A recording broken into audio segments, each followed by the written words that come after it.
உன்னால் முடியும் டிஎன்பிஎஸ்சி அகாடமியின் மாணவர்கள் அனைவருக்கும் இனிய மாலை வணக்கம். நம்ம சேனலில் பார்த்திங்கன்னா ரொம்ப முக்கியமான ஒரு சீரியஸ் தான் பார்த்துட்ருக்கோம். அதாவது 2020 எப்போத்துலேருந்து 2020 2025 வரைக்கும் இருக்கக்கூடிய ஜிஎஸ் கொஷின்ஸில் நம்ம ஒவ்வொரு லெசனாக ப்ரீவியஸ் இயர் கொஷின்ஸ் வந்து அனலைஸ் பண்ணி போடுறதா சொல்லியிருந்தோம். அந்த வகையில் நம்ம ஆல்ரெடி மொத்தம் இது வரைக்கும் பார்த்திங்கன்னா 4 வீடியோ அப்லோட் பண்ணியிருக்கோம். என்னென்ன அப்படிங்கிறத ஷார்ட்டாக பார்த்துடலாம். 2020 நடந்த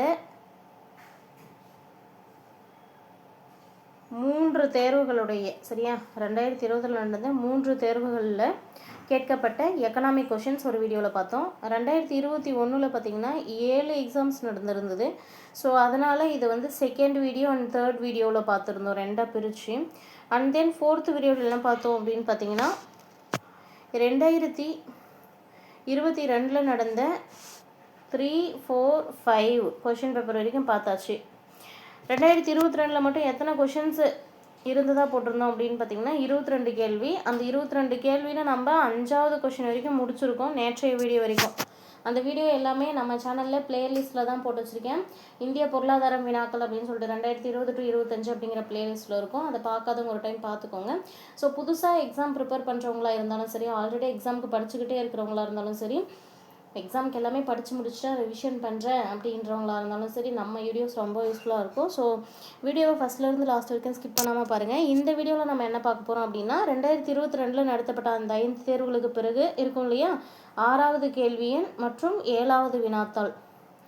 ஸோ இந்த வீடியோவில் 2 கொஷின் பேப்பரையும் சேர்த்து மொத்தமாக எத்தனை கொஷின்ஸ் பார்க்க போகிறோம் அப்படின்னு பார்த்தீங்கன்னா 30 கேள்விகள் பார்க்க போகிறோம்.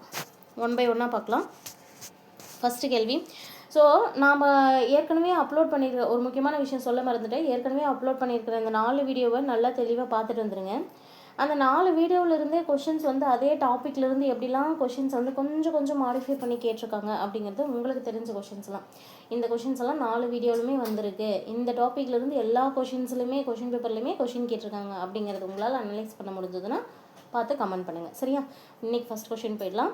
நிதி ஆயோக்கின் நீடித்த நிலையான வளர்ச்சி இலக்குகள் குறியீட்டின்படி 2019 தமிழ்நாடு பெற்றிருக்கும் இடம் என்ன? ஸோ ஆன்சர் இஸ் 3வது அப்படிங்கிறது தான். இந்த கொஷின் ஆல்ரெடியுமே நாம் இப்போது ரீசெண்டாக அப்லோட் பண்ணியிருக்கிற இந்த 4 எக்கனாமிக் வீடியோஸில் இருக்குது. எத்தனை டைம் இருக்குது அப்படின்னு சொல்லுங்கள். அதாவது இது எத்தனாவது முறையாக இந்த கேள்வி ரிப்பீட் ஆகிருக்கு? முதல் முறையா, இல்லை 2வது முறையா, 3வது முறையா, இல்லை 4வது முறையா அப்படிங்கிறத கமெண்ட் பண்ணுங்கள், சரியா? அடுத்த கேள்வி. தமிழ்நாடு டேஸ் இடங்களில் சிமெண்ட் தயாரிப்பு நிறுவனங்களை கொண்டு முதலிடத்தில் திகழ்கிறது. ஸோ தமிழ்நாடு வந்து சிமெண்ட் தயாரிப்பில் ஃபஸ்ட் பிளேஸ் அப்படிங்கிறத நம்ம தெரிஞ்சுக்கணும், சரியா? கொஷினை எப்படி வந்து இது பண்ணியிருக்காங்கன்னு பாருங்களேன். முன்னாடி கொடுத்துருந்தது என்ன அப்படின்னு பார்த்தீங்கன்னா தமிழ்நாட்டுடைய இடம் என்ன, தமிழ்நாடு ஃபஸ்ட்டு பிளேஸில் இருக்குது சிமெண்ட் தயாரிப்பில். அது எந்தெந்த இடங்களில் சிமெண்ட் உற்பத்தி அந்த தயாரிப்பு நிறுவனங்கள் வந்து அமைஞ்சிருக்கு அப்படிங்கிற மாதிரி கேள்வி கேட்டிருக்காங்க, சரியா? ஆன்சர் இஸ் 1, 3 சரி. அதாவது 1 அப்படிங்கிறதுல அரியலூர், விருதுநகர் இருக்குது. 3ல் பார்த்தீங்கன்னா கோயம்புத்தூர், திருநெல்வேலி. ஸோ இந்த 4 இடங்களிலுமே என்ன இருக்குது அப்படின்னு பார்த்தீங்கன்னா தமிழ்நாட்டில் சிமெண்ட் தயாரிக்கக்கூடிய நிறுவனங்கள் வந்து இருக்குது. சிமெண்ட் தயாரிக்கக்கூடிய இந்த 4 இடங்களில் இருக்கக்கூடிய நிறுவனங்களின் மூலமாகவே தமிழ்நாடானது சிமெண்ட் தயாரிப்பில் முதலிடத்தில் உள்ளது. அடுத்த கேள்வி போயிடலாம். பின் வருவனவற்றுள் எது தாய் திட்டத்துடன் தொடர்புடையது அப்படின்னு கேட்டிருக்காங்க. தமிழ்நாடு குக்கிராமங்கள் மேம்பாட்டு திட்டம் தான் தாய் திட்டத்தோடு தொடர்புடையது. இப்போ இந்த இடத்துல நீங்கள் என்ன சொல்லணும் அப்படின்னு பார்த்தீங்கன்னா இந்த தாய் திட்டம் அப்படிங்கிற தொடர்பான கேள்வி எத்தனாவது முறை ரிப்பீட் ஆகிருக்கு? உங்களுக்கு ஒரு க்ளூ கொடுக்கணும் அப்படின்னா இந்த வார்த்தையிலே ஆன்சர் இருக்குது. அடுத்தது. ஸோ இந்த கொஷினுக்கு ஆன்சர் பார்த்துருங்க. தாய் திட்டம் எதோடு தொடர்புடையது? தமிழ்நாடு குக்கிராமங்கள் மேம்பாட்டு திட்டத்தோடு தொடர்புடையது. நெக்ஸ்ட் கேள்வி போகலாம். கீழே கொடுக்கப்பட்டுள்ள தமிழக மாவட்டங்களை கருத்தில் கொள்க அப்படின்னு சொல்லிட்டு 5 மாவட்டங்கள் கொடுத்துருக்காங்க. 1 கன்னியாகுமரி, விருதுநகர், ஈரோடு, திருப்பூர், தூத்துக்குடி. இந்த 5ல் மனித வள மேம்பாட்டு குறியீடு அதிகமுள்ள மாவட்டங்கள் தெரிவு செய்க. அதிகமான மனிதவள மேம்பாட்டு குறியீடு இருக்கக்கூடிய மாவட்டங்கள் அப்படின்னு பார்க்கும்போது 1, 2 மற்றும் 5 இந்த 3 தான். 1, 2 மற்றும் 5, அதாவது கன்னியாகுமரி, விருதுநகர் மற்றும் தூத்துக்குடி. இதுதான் மனிதவள குறியீடு அதிகமாக இருக்கக்கூடிய மாவட்டங்கள். ஸோ உங்களுக்கு கொஷின்ஸ் எப்படியெல்லாம் ரிப்பீட் ஆகுது அப்படிங்கிறத தெரியப்படுத்தணுங்கிறதுக்காக நான் உங்ககிட்ட இந்த விஷயத்தை இங்கே உங்களுக்கு ஞாபகப்படுத்த விரும்புகிறேன். மனிதவள மேம்பாட்டு குறியீட்டில் தமிழகம் எந்த இடத்துல இருக்குது அப்படிங்கிறத வந்து 2019 எந்த இடத்துல இருக்குது அப்படிங்கிறத 3 டைம்ஸ் கொஷின்ஸாக கேட்டுட்டாங்க. அண்ட் தென் மனிதவள மேம்பாட்டு குறியீடு அதிகமாக இருக்கக்கூடிய மாவட்டம் எதுன்னு ஒன்று கேட்டிருந்தாங்க, குறைவாக இருக்கக்கூடிய மாவட்டம் எது அப்படின்னு கேட்டிருந்தாங்க. அடுத்தபடியாக மொத்தம் 5 மாவட்டங்கள் கொடுத்துட்டு அந்த 5 மாவட்டங்களில் ஹெச்டிஐ வந்து அதிகமாக இருக்கக்கூடிய மாவட்டங்கள் எது அப்படின்னு கேட்டிருக்காங்க. ஸோ ஹியூமன் டெவலப்மெண்ட் இண்டெக்ஸ் அப்படின்னு சொல்லக்கூடிய இந்த டாப்பிக்லேருந்து கொஷின் கேட்கப்படாத வினாத்தாள் அப்படிங்கிறதே கிடையவே கிடையாது. ஸோ அந்தளவுக்கு இம்பார்ட்டண்டான ஒரு டாபிக் அப்படின்னா மனிதவள மேம்பாட்டு குறியீடு ஞாபகம் வச்சுக்கோங்க. அடுத்த கேள்வி போயிடலாம். சம்பதா திட்டம், அதாவது சம்பதா ஸ்கீம் அப்படிங்கிறது வந்து எதோட தொடர்புடையது அப்படிங்கிறதான் கேள்வி. ஆன்சர் வந்து வேளாண் உணவு சார்ந்த தொழிற்சாலைகளோடு தொடர்புடையது. வேளாண் உணவை சார்ந்த தொழிற்சாலைகளோடு தொடர்புடையது சம்பதா திட்டம். அடுத்த கேள்வி, கீழ்கண்டவற்றில் எது மூலதன உற்பத்தி விகிதம் என்று அழைக்கப்படுகிறது அப்படின்னா, ஓரலகு பொருளை உற்பத்தி செய்ய தேவைப்படுகிற மூலதனத்தோடைய அளவை தான் மூலதன விகித உற்பத்தி விகிதம்னு சொல்கிறோம். சரியா? ஓரலகு பொருளை உற்பத்தி செய்ய தேவைப்படுகின்ற மூலதனத்தின் அளவே மூலதன உற்பத்தி விகிதம் ஆகும். Answer option B. அடுத்த கேள்வி பாருங்கள். எந்த 5ஆண்டு திட்டம் சமூக நீதி மற்றும் சமத்துவத்துடன் வளர்ச்சியை கவனமாக நோக்கமாக கொண்டுள்ளது? அதாவது சமூக நீதி மற்றும் சமத்துவத்துடன் கூடிய வளர்ச்சி அப்படிங்கிறது எந்த 5ஆண்டு திட்டத்துக்கு வரும் அப்படின்னு கேட்டிருக்காங்க. ஆன்சர் வந்து பார்த்திங்கன்னா 9வது 5ஆண்டு திட்டத்திற்கு வரும். இதுதான் ஆன்சரு. 9வது 5ஆண்டு திட்டத்தில் தான் சமூக நீதி மற்றும் சமத்துவத்துடனான வளர்ச்சியை நோக்கமாக கொண்ட 5ஆண்டு திட்டம். ஆன்சர் வந்து பார்த்திங்கன்னா இங்கே சியில் இருக்குது பாருங்களேன், 3 மட்டும் அப்படிங்கிறது. அடுத்த கேள்வி, பின்வரும் கூற்றை கவனி அப்படின்னு சொல்லிட்டு மொத்தம் 4 கூற்று கொடுத்துருக்காங்க. குறு தொழிற்சாலைகளில் இயந்திரங்களில் முதலீடு 1 கோடி ரூபாயை தாண்டக்கூடாது அப்படின்னு ஒரு குறு தொழிற்சாலைகளை பற்றி சொல்லியிருக்காங்க. குறு தொழிற்சாலைகளில் இயந்திரங்களின் முதலீடு 1 கோடி ரூபாயை தாண்டக்கூடாது. சிறு தொழில்களில் இயந்திரங்களின் முதலீடு 10 கோடி ரூபாயை தாண்டக்கூடாது. நடுத்தர தொழிற்சாலைகளில் இயந்திரங்களின் முதலீடு 50 கோடி ரூபாயை தாண்டக்கூடாது. குறு தொழிற்சாலைகளில் இயந்திரங்களின் முதலீடு 2 கோடி ரூபாயை தாண்டக்கூடாதுன்னு கொடுத்துருக்காங்க. ஸோ இது மட்டும் தவறானது. ஃபஸ்ட் இருக்கக்கூடிய 3மே சரியானது. அந்த 3ம் சரியானது அப்படிங்கிறது எதில் இருக்குதுன்னு பார்த்தீங்கன்னா ஆப்ஷன் சியில் 1, 2 மற்றும் 3. கேள்வியை ஒரு டைம் நல்லா தெளிவாக பார்த்துக்கோங்க. குறு தொழிற்சாலைகள், சிறு தொழிற்சாலைகள், நடுத்தர தொழிற்சாலைகளுக்கான அந்த கண்டிஷன் கொடுத்துருக்காங்க. குறு தொழிற்சாலைகள் அப்படிங்கிறது எப்போவுமே அதில் இருக்கக்கூடிய இயந்திரங்கள் வாங்குறாங்க இல்லையா, அதோடைய மதிப்பு வந்து 1 கோடியை தாண்டக்கூடாது. சிறு தொழிற்சாலைகள் அப்படின்னு எடுத்துக்கும் போது அதில் வாங்கி போடக்கூடிய அந்த மெஷின்ஸுடைய முதலீட்டுக்கான மதிப்பு 10 கோடி ரூபாயை தாண்டக்கூடாது. அந்த மாதிரி நடுத்தர தொழிற்சாலைகளில் இயந்திரங்களின் முதலீடு வந்து 50 கோடி ரூபாயை தாண்டக்கூடாது. சரியா? ஸோ அப்படி பார்க்கும்போது 1, 2 மற்றும் 3 சரியானது.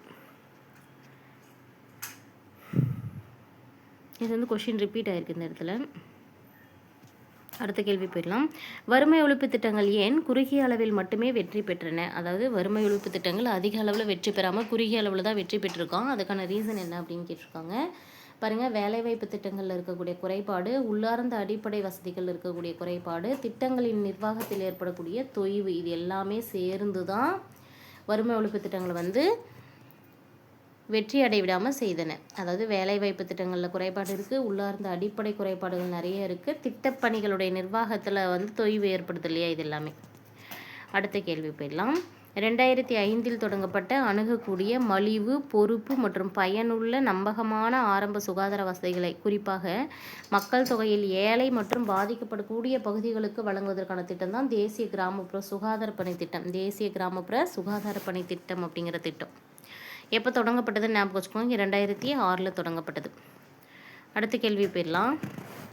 பின்வருவனவற்றுள் நிதி ஆயோக்கின் செயல்பாடுகள் எது அல்லது எவை அப்படின்னு கொடுத்துருக்காங்க. ஸோ கொடுத்துருக்கிறதுல நிதி ஆயோக்குடைய செயல்பாடுகள் எது அல்லது எவை அப்படின்னு பார்க்கும்போது தேசிய வளர்ச்சி கொள்கைகளை பரிந்துரைகளை செய்வது, அதாவது தேசிய வளர்ச்சி கொள்கைகளுக்காக பரிந்துரை செய்வதே முக்கியமாக நிதி ஆயோக்குடைய கொள்கைகள் மற்றும் செயல்பாடுகள். ஸோ நெக்ஸ்ட்டு கேள்வி போயிடலாம். இதுலேயும் பார்த்தீங்கன்னா இந்த நித்தி ஆயோக்குடைய செயல்பாடுகள் அப்படின்னும் போது ஆல்ரெடி கொஸ்டின்ஸ்லாம் நித்தி ஆயோக் அப்படிங்கிறதுடைய அப்ரிவேஷன் கேட்டிருந்தாங்க. சரியா? நித்தி ஆயோக் எப்போது தொடங்கப்பட்டதுன்னு கேட்டிருந்தாங்க, எப்போது நடைமுறைக்கு வந்தது, எப்போது ஏற்றுக்கொள்ளப்பட்டது, எப்போது நிறைவேற்றப்பட்டது எல்லாமே கேட்டிருப்பாங்க. சரியா? நித்தி ஆயோக்குடைய செயல்பாடுகள் எது அல்லது எவைன்னு கேட்டிருக்காங்க. தேசிய வளர்ச்சி கொள்கைகளின் பரிந்துரைகள் செய்வது தான் இதோடைய செயல்பாடு. அடுத்த கேள்வி போயிடலாம். கீழ்கண்டவற்றை கவனத்தில் கொள்க அப்படின்னு சொல்லிட்டு சில சென்டென்ஸ் கொடுத்துருக்காங்க. அதாவது நடவடிக்கைகளின் கணக்கு, வாராந்திர அறிக்கை, பெறுதல் செலுத்துதல் அறிக்கை, வருட இருப்பு நிலை குறிப்பு அப்படின்னு சொல்லிட்டு வருட இருப்பு நிலை குறிப்பு. ஸோ இதில் இருக்கக்கூடியதில் ரிசர்வ் வங்கியோடைய முக்கிய அறிக்கைகள் சிலது என்ன அப்படின்னு கேட்டிருக்காங்க. ஆக்சுவலாக ரிசர்வ் வங்கி இதில் என்ன பண்ணோம் அப்படின்னு பார்த்தீங்கன்னா, நடவடிக்கைகளின் கணக்கு அதில் இருக்கும், வாராந்திர கணக்குகளும் இருக்கும், வருட இருப்பு நிலை குறிப்பும் இருக்கும். பெறுதல் செலுத்துதல் அறிக்கை வந்து இதில் இருக்காது, தவறானது. So answer is option C 1, 2 மற்றும் 4 அப்படிங்கிறது சரியானது. அடுத்த கேள்வி பார்க்கலாம். பின்வருவனவற்றுள் நித்தி ஆயோக்கின் செயல்பாடுகள் தேசிய வளர்ச்சி கொள்கையின் பரிந்துரைகளை செய்வது. அடுத்த கேள்வி பாருங்க, இதுவுமே ரிப்பீட் ஆயிருக்கு. ஓகேவா? பின்வரும் கூற்றுகளில் எவை சரியான கூற்று அப்படின்னு கேட்டிருக்காங்க. ஸோ நமக்கு மொத்தம் 4 கூற்றுகள் கொடுத்துருக்காங்க. 1, 2, 3, 4 4 கூற்றுகளையும் பார்க்கலாம். 1 by 1 பார்க்கலாம். சரியா? தேசிய உற்பத்தியாளர் கொள்கை 2011 அரசால் வெளியிடப்பட்டது. இது சரியா அப்படின்னா சரியானது தான். தேசிய உற்பத்தியாளர் கொள்கையானது 2011 யார் வெளியிட்டாங்க? அரசு வெளியிட்டாங்க. அடுத்தது பாருங்க, நடுத்தர பருவத்தில் உற்பத்தியாளர்களின் வளர்ச்சி 12லிருந்து 14% கொள்கை ஏற்படுத்தப்பட்டது. அதாவது 12% இருக்கக்கூடிய இதை வந்து 14% மாற்றுவதற்காகவே கொள்கை ஏற்படுத்தப்பட்டது அப்படின்னு கொடுத்துருக்காங்க. இதுவும் சரியானது. அடுத்தது 2022க்குள் உற்பத்தி தொழிற்சாலைகளில் 75 மில்லியன் கூடுதல் வேலை வாய்ப்பை உருவாக்க திட்டமிடப்பட்டுள்ளது அப்படின்னு கொடுத்துருக்காங்க. இது தவறானது. மொத்த உள்நாட்டு உற்பத்தியில் உற்பத்தியாளர்களின் பங்கை 2020க்குள் 25% அதிகரிக்க வேண்டும் அப்படிங்கிறது சரியானது. ஸோ 1, 2 மற்றும் 4 இதுதான் சரியானது. 3 மட்டும் இதில் தவறு. அடுத்து பாருங்க, 1931ஆம் ஆண்டு லார்ட் வில்கவுன்ட்ஃபீல்ட் கமிட்டி, அதாவது லார்ட் வில்கவுன்ட்ஃபீல்ட் அப்படின்னு சொல்லக்கூடிய கமிட்டி எதோடு தொடர்புடையதுன்னு கேட்டிருக்காங்க. மத்திய மாநில நிதி உறவுகள். இது வந்து நமக்கு பாலிட்டியில் வர கேள்வியாக இருந்தாலும் நிதி உறவுகள் சம்மந்தப்பட்டு வருது அப்படிங்கிறதுனால நான் வந்து எக்கனாமிக்கில் எடுத்திருக்கேன். அடுத்த கொஸ்டின் பாருங்கள், என்எஸ்டிபியோடைய விரிவாக்கம் என்ன அப்படின்னு கேட்டிருக்காங்க. ஆக்சுவலாக என்எஸ்டிபி அப்படிங்கிறது net state domestic product. Net state domestic product. அது தமிழில் பார்க்கணும் அப்படின்னா நிகர மாநில உள்நாட்டு உற்பத்தியை தான் என்எஸ்டிபி அப்படின்னு சொல்லுவாங்க. அடுத்த கேள்வி போகலாம். இந்திய மாநிலங்களில் தமிழ்நாடு பரப்பளவில் பார்க்கும்போது எத்தனாவது இடத்துல இருக்குது அப்படின்னு பார்த்தீங்கன்னா பரப்பளவில் 10வது இடத்துல இருக்குது. ஆக்சுவலாக பரப்பளவு பற்றி ஏன் இங்கே பார்க்குறோம் அப்படின்னு பார்த்தீங்கன்னா, மக்கள் தொகையை பற்றி பார்க்கும்போது மக்கள் அடர்த்தி அந்த பேஸ்லாம் வரும் இல்லையா, அதனால் இது பரப்பளவு பற்றியும் பார்க்க வேண்டியதாக இருக்குது.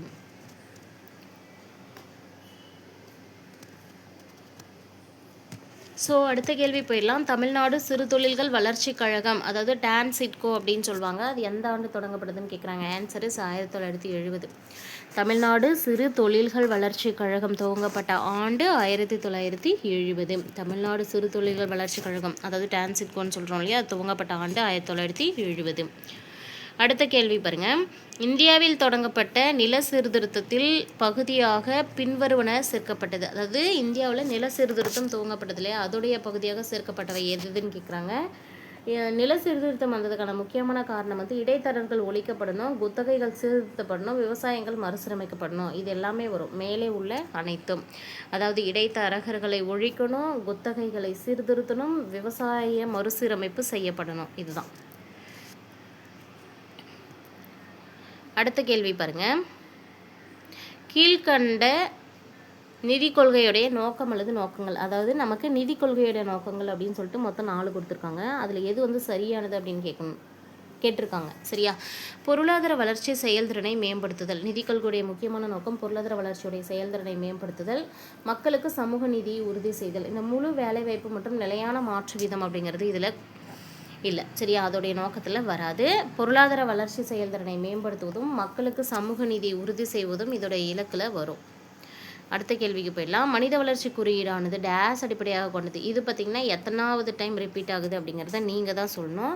HDI குறிக்கிறாங்க இல்லையா, அது எதை பேஸ் பண்ணி கொண்டு வரப்படுகிறது அப்படின்னா அவங்களுடைய ஆயுட்காலம், கல்வி மற்றும் அவங்களுடைய தனிநபர் மொத்த தேசிய வருமானம் எல்லாத்தையும் சேர்த்து தான் கணக்கிடப்படுகிறது மனித வளர்ச்சி குறியீடு அப்படிங்கிறது. அடுத்த கேள்வி, தமிழ்நாடு ஊரக புத்தாக்க திட்டத்திற்கு டேஸ் உதவுதுன்னு சொல்லியிருக்காங்க. தமிழ்நாடு ஊரக புத்தாக்க திட்டத்திற்கு உலக வங்கி உதவுகிறது. ஸோ அவங்க கிட்ட கடன் வாங்கி தான் நமக்கு இந்த ஸ்கீமில் வரக்கூடிய எல்லா செயல்பாடுகளும் செய்வாங்க. தமிழ்நாடு ஊரக புத்தாக்க திட்டத்திற்கு எது வந்து இதாகுது?